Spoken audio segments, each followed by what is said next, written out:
ایک مرتبہ حضور اقدس صلی اللہ علیہ وسلم نے نماز کا ذکر فرمایا اور یہ ارشاد فرمایا کہ جو شخص نماز کا اہتمام کرے تو نماز اس کے لیے قیامت کے دن نور ہوگی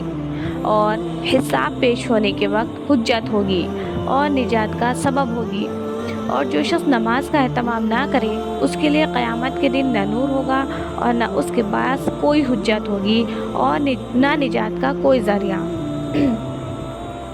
اس کا حشر فرعون، حامان اور ابی بن خلف کے ساتھ ہوگا۔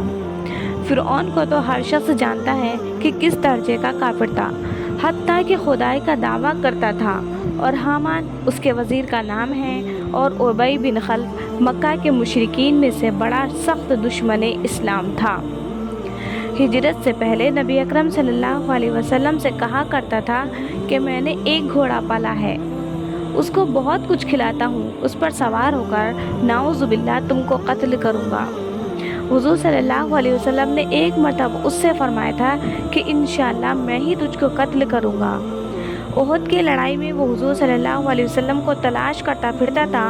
اور کہتا تھا کہ اگر وہ آج بچ گئے تو میری خیر نہیں۔ چنانچہ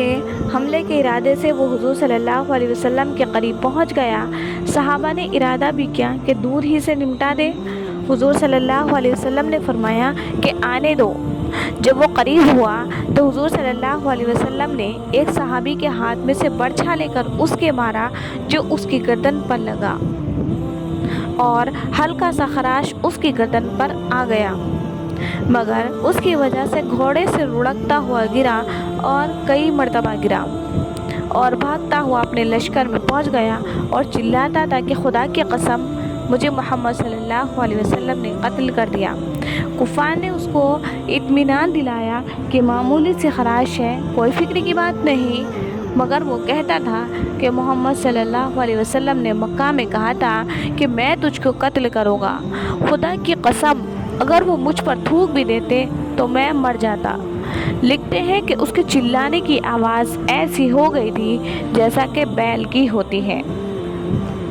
ابو سفیان نے جو اس لڑائی میں بڑے زوروں پر تھا اس کو شرم دلائی کہ اس ذرا سی خراش سے اتنا چلاتا ہے۔ اس نے کہا تجھے خبر بھی ہے کہ یہ کس نے ماری ہے؟ یہ محمد صلی اللہ علیہ وسلم کی مار ہے۔ مجھے اس سے جس قدر تکلیف ہو رہی ہے، لات عزا کی قسم، یہ مکہ کے دو مشہور بت ہیں، ان کی قسم کہ اگر یہ تکلیف سارے حجاز والوں کو، سارے مکہ والوں کو تقسیم کر دی جائے تو سب ہلاک ہو جائیں۔ محمد صلی اللہ علیہ وسلم نے مجھ سے کہا تھا کہ میں تجھ کو قتل کروں گا، میں نے اسی وقت سمجھ لیا تھا کہ میں ان کے ہاتھ سے ضرور مارا جاؤں گا، میں ان سے چھوٹ نہیں سکتا۔ اگر وہ اس کہنے کے بعد مجھ پر تھوک بھی دیتے تو میں مر جاتا۔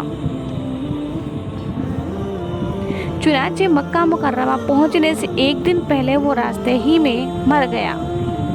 ہم مسلمانوں کے لیے نہایت غیرت اور عبرت کا مقام ہے کہ ایک کافر، پکے کافر اور سخت دشمن اسلام کو تو حضور صلی اللہ علیہ وسلم کے ارشاد کے پکا ہونے کا اس قدر یقین ہو کہ اس کے اپنے مارے جانے میں ذرا بھی تردد یا شک نہ تھا، لیکن ہم لوگ حضور صلی اللہ علیہ وسلم کو پکا ماننے کے باوجود، حضور صلی اللہ علیہ وسلم کے ارشادات کو یقینی کہنے کے باوجود، حضور صلی اللہ علیہ وسلم کے ساتھ محبت کے دعوے کے باوجود، حضور صلی اللہ علیہ وسلم کی امت میں ہونے پر فخر کے باوجود کتنے ارشادات پر عمل کرتے ہیں، اور کن چیزوں میں حضور صلی اللہ علیہ وسلم نے ہمیں عذاب بتائے ہیں ان سے کتنا ڈرتے ہیں، کتنا کانپتے ہیں۔ یہ شخص